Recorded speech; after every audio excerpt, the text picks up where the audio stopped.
आजाद भारत में झारखंड के आदिवासियों की आजादी के लिए संघर्ष करने वाले आदिवासियों के मसीहा दिसुम गुरु कहे जाने वाले शिबू सोरेन का जन्म होता है 11 जनवरी 1944 को। भले ही देश आजाद हो गया था, परंतु झारखंड के आदिवासियों की आजादी भी बाकी थी। कैसे शिबू सोरेन जंगलों से निकलकर बनते हैं 3 बार के मुख्यमंत्री? क्या है झारखंड के आदिवासियों की आजादी? कैसे बने दिसुम गुरु आदिवासियों के मसीहा? आइए समझने का प्रयास करते हैं। नमस्कार, जोहार, मैं प्रशांत मुजालदा और हम बात करते हैं भारत के आदिवासियों की या फिर आदिवासियों की। दिसुम गुरु का अर्थ होता है देश का गुरु। झारखंड के झारखंड वासियों ने स्वर्गीय शिबू सोरेन को इसी नाम की उपाधि दी। आजाद भारत में झारखंड के आदिवासियों के लिए संघर्ष करने वाले शिबू सोरेन का जन्म होता है वर्तमान के रामगढ़ जिले के नेमरा गांव में 11 जनवरी 1944 को। इनके बचपन का नाम शिवलाल था। उसके बाद शिबू सोरेन और आज दिसुम गुरु के नाम से जाने जाते हैं। इनके पिता गांधीवादी शिक्षक हुआ करते थे एवं दादाजी किसी रियासत के राजा के यहाँ टैक्स तहसीलदार थे। इन्हीं कारणों से परिवार आर्थिक रूप से संपन्न था, इसलिए प्रारंभिक शिक्षा अच्छी रही थी। शिबू के पिता गांधीवादी शिक्षक हुआ करते थे, तो वे सूदखोरों एवं महाजनों की कूटनीतियों को वहां के गांव वालों एवं आसपास के लोगों को समझाया करते थे कि कैसे महाजन आप लोगों का शोषण कर रहे हैं। इसी के चलते 27 नवंबर 1957 को शिबू सोरेन के पिता की हत्या कर दी जाती है। इस घटना ने शिबू सोरेन को अंदर से तोड़ कर रख दिया। अपने पिता के बलिदान को शिबू सोरेन यूं ही नहीं जाने देना चाहते थे, तो वह भी अपने पिता के रास्ते पर चल दिए और शिबू सोरेन ने भी सूदखोरों और महाजनों के खिलाफ मोर्चा खोल दिया। आदिवासी युवाओं को उन्होंने अपने साथ में किया और लोगों को जागरूक करने की मुहिम चलाने लगे। शिबू सोरेन अच्छे से जानते थे कि अगर आदिवासियों को इकट्ठा नहीं किया गया तो आदिवासी अपने ही जमीन पर मजदूरी करने लगेंगे, और उन्होंने सूदखोरों और महाजनों की कूटनीतियों को लोगों को समझाने का काम करते गए। धीरे धीरे आदि समुदाय में वे प्रख्यात ख्याति बन गए। शिबू सोरेन आदिवासियों के मसीहा के रूप में चर्चित होने लगे। उन्होंने कई युवाओं की टीम बनाकर अपने साथ में रखा। एक बार तो वे युवा अवस्था में भी पंचायत चुनाव लड़े थे, परंतु अफसरों की मिली भगत की वजह से उन्हें चुनाव हारना पड़ा। उसके बाद उन्होंने एक धान काटो अभियान चलाया। यह एक प्रकार से हिंसक आंदोलन कह सकते हैं, क्योंकि धान काटो का मतलब जबरन कब्जाए हुए खेतों में जाते और युवाओं की टीम आसपास पहरा देती और महिलाएं धान काटती थी। उस फसल को गांव वाले आपस में मिलकर बांट लिया करते थे। धान काटो अभियान चलाने पर कई सारे मुकदमे भी पंजीकृत हुए थे। गोला, पेटरवार, जेना मोड़, बोकारो में आंदोलन को मजबूत करने के बाद विनोद बिहारी महतो से मुलाकात हुई। फिर धनबाद गए। वहां के कुछ दिनों उनके विनोद बाबू के घर पर ही रुके थे। पुलिस से बचने के लिए शिबू सोरेन ने पारसनाथ की पहाड़ियों के बीच पलमा गांव को अपना केंद्र बनाया। फिर टूडी के पास पोखरिया में आश्रम बनाया। आदिवासियों के उत्थान के लिए सामूहिक खेती, पशुपालन, रात्रि पाठशाला आदि कार्यक्रम चलाए। कहा जाता है कि टूडी और उसके आसपास शिबू सोरेन की समानांतर सरकार चलती थी। उनकी अपनी न्याय व्यवस्था थी। तोप चांची के पास जंगल में एक दरोगा की हत्या के आरोप लगने के बाद शिबू सोरेन को किसी भी हाल में पकड़ने का सरकार ने आदेश दे दिया था। धनबाद के तत्कालीन उपायुक्त केबी सक्सेना ने शिबू सोरेन से जंगलों में स्थित उनके अड्डे पर मुलाकात करने का सोचा। केबी सक्सेना एक निडर व्यक्ति थे। केबी सक्सेना प्रथम मुलाकात में कहा कि मैं धनबाद का नया डीसी और आपसे मिलने आया हूं। गुरुजी की सुरक्षा में सैकड़ों आदिवासी तीर धनुष लेकर तैनात थे।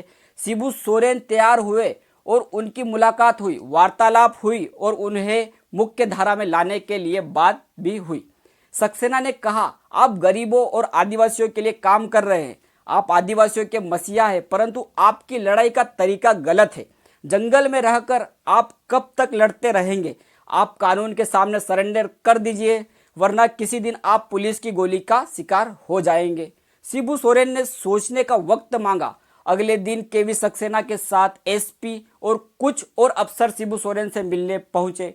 सुरक्षा में तैनात आदिवासियों को सख्त निर्देश था कि गिरफ्तारी होने के बाद हमला किया जाए, परंतु ऐसा हुआ नहीं। वहां पर एक सभा होती है और लगभग 2500 आदिवासी उसमें सभा में शामिल होते हैं। केबी सक्सेना कहते हैं, शिबू सोरेन आदिवासियों के मसीहा है। यह बात पूरे राज्य में फैल गई और शिबू सोरेन के पास समर्पण करने के पहले केबी सक्सेना का तबादला कर दिया जाता है। तबादला होने से पहले ही सक्सेना ने मुख्यमंत्री जगन्नाथ मिश्र और प्रधानमंत्री इंदिरा गांधी को चिट्ठी लिख चुके थे। फिर नए डीसी आते हैं, उनके बीच भी वार्तालाप जारी रहती है। प्रशासन ने समर्थकों को भरोसा दिलाया कि धीरे धीरे सारे केस खत्म हो जाएंगे, पर गुरुजी को सरेंडर करना पड़ेगा। उसके बाद शिबू सोरेन और उनके साथी धनबाद जेल में रहे और बाद में मुख्यमंत्री जगन्नाथ से मुलाकात होती है। मुख्यमंत्री जी ने कहा कि धीरे धीरे सारे केस खत्म हो रहे हैं, आपको जमानत के लिए आवेदन करना चाहिए। इन्हीं बातों पर बात होती है। कुछ समय बीतने के बाद शिबू सोरेन और उनके साथी रिहा हो जाते हैं। बाद में सत्ता की बात करते हैं तो वर्ष 1973 में शिबू सोरेन, विनोद बिहारी महतो और AK राय ने मिलकर झारखंड मुक्ति मोर्चा का गठन किया था और अलग राज्य की लड़ाई आरंभ की थी। पहला महाधिवेशन करने में झारखंड मुक्ति मोर्चा को 10 साल लग गए। वर्ष 1973 से 1984 तक विनोद बिहारी महतो अध्यक्ष और शिबू सोरेन महासचिव रहे। राजनीतिक हालात बदले और वर्ष 1984 में शिबू सोरेन ने निर्मल महतो को पार्टी का अध्यक्ष बनाया। खुद महासचिव के पद पर ही रहे। यह वह समय था जब झारखंड मुक्ति मोर्चा तेजी से मजबूत हुआ। वर्ष 1986 के दूसरे महाधिवेशन के बाद निर्मल महतो और शिबू सोरेन ने रांची की सड़कों पर जुलूस निकाला और अपनी शक्ति का प्रदर्शन किया। पार्टी को मजबूत करने के लिए दिसुम गुरु और कार्यकर्ताओं ने बहुत खून पसीना बहाया। आंदोलन के लिए हर घर से मुट्ठी भर चावल मांगा। लोगों ने साथ में चवन्नी और अटन्नी भी दी ताकि झारखंड राज्य की लड़ाई में उनका उपयोग हो सके। ऐसे प्रयासों से झारखंड मुक्ति मोर्चा एक मजबूत संगठन बन गया। आज मजबूती के साथ में सत्ता में भी है। वर्ष 1987 में निर्मल महतो की हत्या के बाद खुद शिबू सोरेन ने पार्टी की कमान संभाली और उसी समय से वे पार्टी के राष्ट्रीय अध्यक्ष थे। ऐसे तमाम संघर्ष शिबू सोरेन के देखने को मिलते हैं। जुलाई 2000 आता है, संसद में मानसून सत्र चल रहा था। शिबू सोरेन चाहते थे कि सरकार इसी सत्र में झारखंड बिल सदन में लेकर आए। शिबू सोरेन का दबाव बनाने के बाद दिल्ली में प्रदर्शन किया जाता है। अन्य दलों के बड़े बड़े नेता भी दिल्ली पहुंचते हैं और झारखंड अलग राज्य की मांग का मुद्दा उठाया जाता है। शिबू सोरेन ने कहा, अगर झारखंड बिल नहीं आया तो झारखंड से देश भर में जो कोयला और अन्य खनिज जाता है उसकी सप्लाई रोक दी जाएगी। केंद्र में बैठी अटल सरकार की अटकलें बनने लगी। फिर संसद में झारखंड बिल जैसे ही आता है, सबसे पहले उड़ीसा के सांसदों ने विरोध दर्ज करवाया और आखिर में 2 अगस्त को बिल पारित होता है। झारखंड बनता है, लेकिन एक केस था जो 29 सालों से शिबू सोरेन का पीछा कर रहा था। जुलाई 2004 में एक मामला सामने आता है। शिबू सोरेन को फरार घोषित कर दिया जाता है। उस समय वे यूपीए सरकार में कोयला मंत्री हुआ करते थे। 23 जनवरी 1975 में महाजनों, आदिवासियों और समर्थकों में विवाद होता है। इस विवाद में 10 से ज़्यादा लोग मारे जाते हैं। आरोप था कि उन आदिवासियों को शिबू सोरेन ने भड़काया। मामला कोर्ट में चल रहा था। जामताड़ा की एक अदालत में 6 सितंबर 1986 को कोर्ट में समर्पण करने का आदेश दिया था। अचानक मामला 2004 में सामने आता है। राज्य में बीजेपी सरकार थी और अर्जुन मुंडा मुख्यमंत्री थे। शिबू सोरेन ने कहा कि मैं सालों से विधायक, सांसद और मंत्री हूं, तो फरार कैसे हो सकता हूं। यह मामला संसद में उठता है और विपक्ष में बैठी बीजेपी सरकार ने शिबू सोरेन का इस्तीफा मांगा। आखिर वे परिस्थितियां बिगड़ती चली गई। गृह मंत्री शिवराज पाटिल ने संसद में यह बयान दिया था कि जिस वारंटी की बात हो रही है, अदालत 2023 में ही उसे वापस ले चुकी है। फिर भी मामला शांत नहीं होता था। 1986 को वारंट जारी किया गया था, वह तामील नहीं हुआ था। इस कारण से 17 जुलाई 2004 को निचली अदालत ने फिर से वारंट जारी करने का आदेश दिया। यूपीए सरकार इस विवाद में पड़ना नहीं चाहती थी। अगले दिन मनमोहन सिंह और शिबू सोरेन की मुलाकात होती है। मनमोहन सिंह ने उनसे कहा कि आप इस्तीफा देकर समर्पण कीजिए। 20 जुलाई को जामताड़ा कोर्ट ने गुरुजी को भगोड़ा घोषित कर दिया। शिबू सोरेन समझ गए थे कि पुलिस उन्हें अब गिरफ्तार करके ही मानेगी। संसद में बीजेपी खूब हंगामा कर रही थी कि जो व्यक्ति कल तक प्रधानमंत्री से मिल रहा था, वह अभी तक गिरफ्तार क्यों नहीं हुआ। शिबू सोरेन ने अपने बेटे हेमंत सोरेन के मार्ग पर इस्तीफा तैयार करवाया। इसके बाद हाई कोर्ट में याचिका लगाई और अंडरग्राउंड हो गए। हाई कोर्ट ने गिरफ्तारी वारंट स्थगित कर दिया, लेकिन शर्त यह रखी कि गुरुजी को सरेंडर करना ही पड़ेगा। अगर गुरुजी ने सरेंडर नहीं किया तो निचली अदालत फैसला लेने में स्वतंत्र है। इसके बाद शिबू सोरेन एक जनसभा की और निचली अदालत में सरेंडर किया। शिबू सोरेन 1 महीने जेल में रहे। इसके बाद हाई कोर्ट ने उन्हें जमानत दे दी। 6 मार्च 2008 को निचली अदालत ने चिरोटी मामले में उन्हें बरी कर दिया। उसके बाद पहली बार सीएम बने, परंतु 10 दिनों में ही गिर गई सरकार। शिबू सोरेन 2 मार्च 2005 को पहली बार मुख्यमंत्री बने, लेकिन बहुमत साबित नहीं कर पाए और उन्हें 10 दिनों में ही इस्तीफा देना पड़ा। 27 अगस्त 2008 को दूसरी बार मुख्यमंत्री बने। इस बार वे विधायक नहीं थे, इस कारण उनको 6 माह में ही चुनाव जीतकर विधानसभा का सदस्य बनना था।